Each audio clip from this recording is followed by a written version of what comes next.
Control account reconciliation की ज़रूरत तो समझने कि हमें कंट्रोल अकाउंट रिकंसिलिएशन कब बनाने की ज़रूरत पेश आती है, जब लिस्ट ऑफ बैलेंस के अमाउंट और कंट्रोल अकाउंट के अमाउंट एक दूसरे से मैच ना कर रही हो। उस वक्त हमें कंट्रोल अकाउंट रिकंसिलिएशन परफॉर्म करने की ज़रूरत होगी।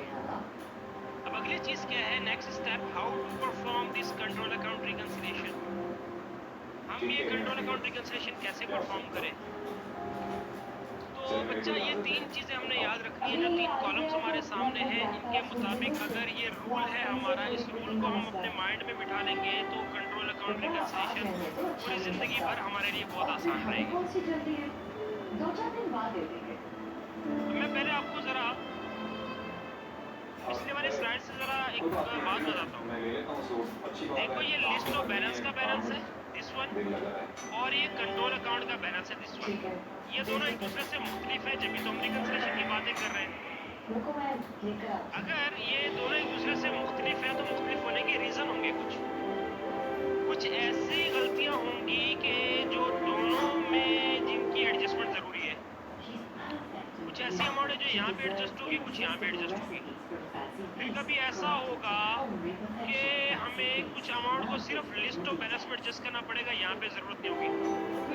और ऐसा भी हो सकता है कि कुछ दफ़ा हमें लिस्ट ऑफ बैलेंस में कोई एडजस्टमेंट की ज़रूरत ना पड़े और हमें सिर्फ कंट्रोल अकाउंट में एडजस्टमेंट की ज़रूरत पड़े। तो बच्चा तीन सिनेरियो हो सकते हैं कंट्रोल अकाउंट रिकंसिलिएशन। कोई ऐसी गलती, कोई ऐसा काम जो दोनों में एडजस्ट करना पड़े, वो दोनों में एडजस्टमेंट लेंगे।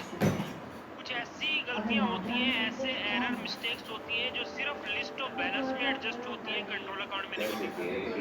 और कुछ ऐसे एरर मिस्टेक्स होती हैं जो कंट्रोल अकाउंट में एडजस्टमेंट होती है, लिस्ट ऑफ बैलेंस में उसकी एडजस्टमेंट नहीं होती। तो ये तीन कॉलम हमने, जो इस स्लाइड में हमें ये तीन कॉलम नजर आ रही है, यही है। फर्स्ट वन पढ़ते हैं। इसमें कह रहे कि ऐसे एरर्स जिनकी रिक्वायरमेंट्स, जिनकी एडजस्टमेंट रिक्वायर्ड है इन बोथ किस किस में, in list of balances and control account, दोनों में जिसकी आपने एडजस्टमेंट करनी है। ठीक है जी। दूसरी चीज, कुछ ऐसे एरर, मिस्टेक, खराबियां जिनकी adjustment required only in list of balances. Third column कि कुछ ऐसे एरर, मिस्टेक, गलतियां, काम जिनकी एडजस्टमेंट रिक्वायर्ड ओनली इन किसमें, सिर्फ उनको एडजस्ट करना है, कंट्रोल अकाउंट में। तो पहला तो अपना रूल बना लो कि रूल ऑफ थंब क्या है कंट्रोल अकाउंट रिकंसिलिएशन परफॉर्म करते वक्त। कुछ ऐसे एरर्स होंगे जो लिस्ट ऑफ बैलेंस में भी एडजस्ट होगा, कंट्रोल अकाउंट में भी। फिर कुछ ऐसी गलतियां होंगी जो सिर्फ लिस्ट ऑफ बैलेंस में एडजस्ट होंगी, कंट्रोल अकाउंट में एडजस्टमेंट नहीं होगी। फिर थर्ड थिंग कि कुछ ऐसे एरर्स हुए होंगे जो कंट्रोल अकाउंट में जिनकी एडजस्टमेंट होगी और लिस्ट ऑफ बैलेंसेस में उसका कुछ नहीं करना। तो ये तीन कॉलम में हमने ब्रेक कर दिया। अब बात याद रखना बच्चा कि वो एरर जो दोनों में एडजस्टमेंट जरूरी है, वो किस तरह के एरर होंगे। हम पीछे एरर्स का चैप्टर पढ़ के आ चुके हैं।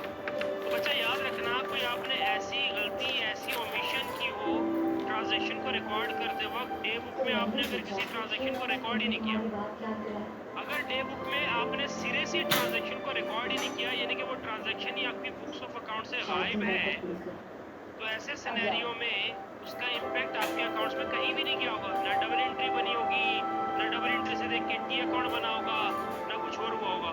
यानी कि अगर कोई ट्रांजैक्शन, कोई ऐसा एरर जो ओमिशन, ऐसा एरर या ओमिशन जो आपने डबल एंट्री में रिकॉर्डिंग के वक्त ही नहीं रिकॉर्ड किया, तो ऐसे एरर, ऐसी अमाउंट का कहीं भी इम्पैक्ट नहीं आया होगा। लेकिन फिर भी गलती तो है, एडजस्ट तो करना है, तो इसको एडजस्ट करो, फिर दोनों में एडजस्ट करो, बोथ में लिस्ट ऑफ बैलेंसेस में भी इम्पैक्ट लेकर जाओ और कंट्रोल अकाउंट में भी उसका बैलेंस लिखो। दूसरी चीज, एरर ऑफ कमीशन।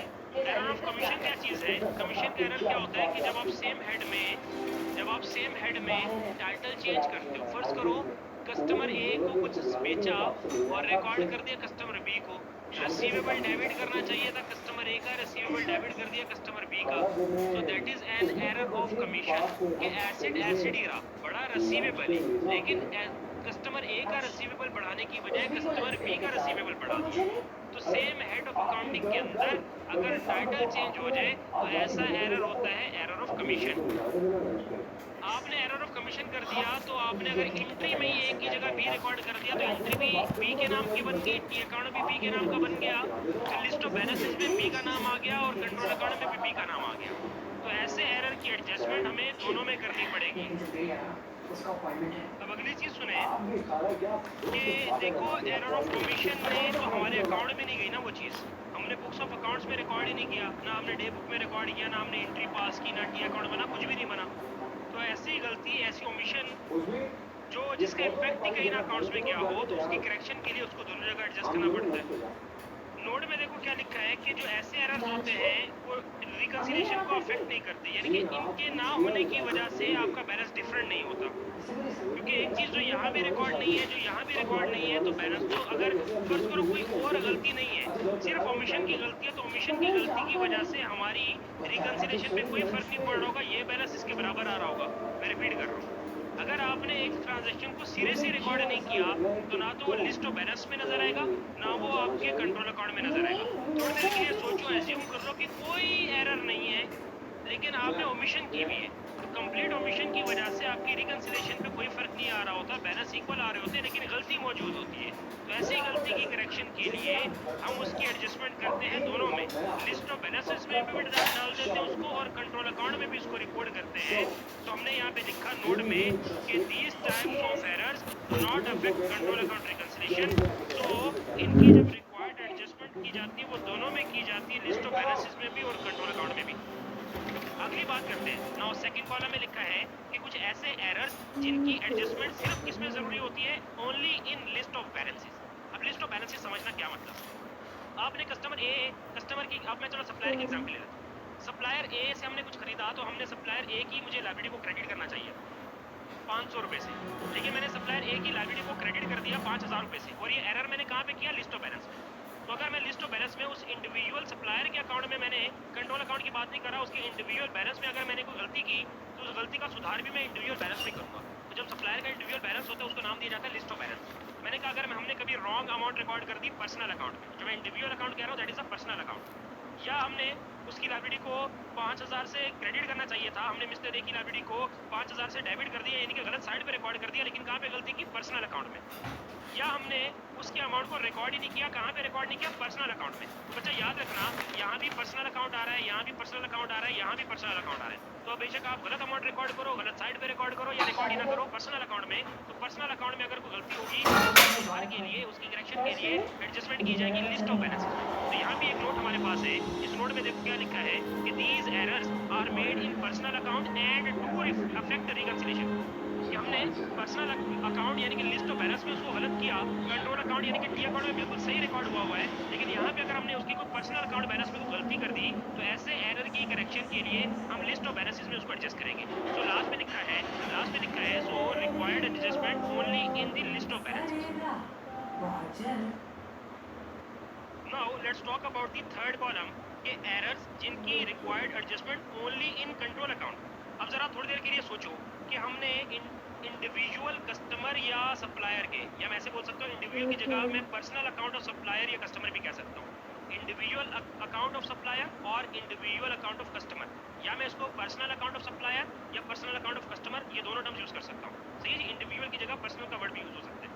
तो अगर हमने अब पर्सनल अकाउंट में कोई गलती नहीं की भी, इंडिविजुअल अकाउंट में कोई गलती नहीं की भी, कस्टमर के इंडिविजुअल अकाउंट बिल्कुल सही बने हुए हैं, सप्लायर के इंडिविजुअल अकाउंट बिल्कुल सही बने हुए हैं, लेकिन उनका जो रिलेटेड, उनसे रेलिवेंट उनका जो टी अकाउंट है जिसे कंट्रोल अकाउंट का नाम दिया जाता है, उस कंट्रोल अकाउंट में हमने गलती कर दी कुछ, और कंट्रोल अकाउंट में चीजें कहाँ से रिपोर्ट हो रही होती है, कंट्रोल अकाउंट में चीजें जारी होती है डे बुक के टोटल से। अगर डे बुक का टोटल उठा के हमने अगर पोस्ट नहीं किया, कहाँ पे पोस्ट नहीं किया, कंट्रोल अकाउंट में, या हमने टोटल करते वक्त, टोटल को कहते हैं कास्ट करना, कास्टिंग एरर कर दिया, कैलकुलेट करते वक्त कुछ गलती कर दी, और ये गलती हमने कहाँ की, डे बुक में, या कोई भी इसके अलावा जो कंट्रोल अकाउंट में अगर हमने कोई एरर कर दिया, तो बच्चा याद रखो यहाँ पे क्या क्या है, यहाँ पे क्या क्या, जरा ये सोचो, ये जरा देखने की चीज है। हम बात कर रहे हैं कंट्रोल अकाउंट की, तो कंट्रोल अकाउंट में अगर डे बुक का टोटल गलत चला जाएगा, डे बुक से देख के मैंने कुछ पोस्ट नहीं किया कंट्रोल अकाउंट में, या डे बुक में टोटल करते हुए कुछ गलती कर दी, या कोई भी अलग एरर जो कंट्रोल अकाउंट में इटसेल्फ हुआ, तो उसकी करेक्शन के लिए, तो बच्चा उसकी करेक्शन के लिए हमने कहा these errors are made in day books और इन कंट्रोल अकाउंट्स। तो ये एरर दो जगह पे हो सकते हैं, या तो वो डे बुक का एरर होगा या वो कंट्रोल अकाउंट का एरर होगा। तो अगर डे बुक का एरर होगा उसका भी इफेक्ट कंट्रोल अकाउंट पे जाएगा, या कंट्रोल अकाउंट का अपना भी कोई एरर होगा उसका इम्पैक्ट कंट्रोल अकाउंट में आएगा। तो इस तरह के एरर के एडजस्टमेंट के लिए, और कहा कि जब ये एरर हो जाए तो इसकी वजह से के बैलेंस से मैच नहीं कर रहा होगा तो बच्चा भी गलती हुई थी कंट्रोल अकाउंट में, सो इसकी एडजस्टमेंट के लिए सो लास्ट पॉइंट पढ़ो, so required adjustment only in control account. तो ये हमारे कंक्लूडिंग पॉइंट हो गया कि अगर कुछ ऐसे एरर्स हैं, मैं जरा समराइज कर देता हूँ। इस स्लाइड में हमने क्या पढ़ा, हमने बात की थी कि ये कंट्रोल अकाउंट रिकंसिलिएशन कैसे परफॉर्म की जाए, how to perform control account reconciliation. हमने कहा कुछ ऐसी ओमिशंस जिनका इम्पैक्ट रिकंसिलिएशन पे नहीं है, उनकी एडजस्टमेंट करनी है, तो उसको फिर दोनों जगह एडजस्ट किया जाए। That was first column. फिर हमने कहा कि कोई भी ऐसा एरर मिस्टेक जो सिर्फ और सिर्फ इंडिविजुअल अकाउंट्स में हुई हो या पर्सनल अकाउंट्स में हुई हो, उसके एडजस्टमेंट के लिए लिस्ट ऑफ बैलेंसेस में एडजस्टमेंट की जाएगी। That was second type. और फिर हमने कहा कि ऐसा एरर जो डे बुक में हुआ हो या कंट्रोल अकाउंट में हुआ हो, उस एरर के एडजस्टमेंट के लिए हम डे बुक या कंट्रोल अकाउंट में जो एरर हुआ उसकी करेक्शन सिर्फ हम कंट्रोल अकाउंट में करते हैं। ठीक है जी, तो ये this is how we actually इन स्टेप्स को फॉलो करते हुए now we will be solving our questions.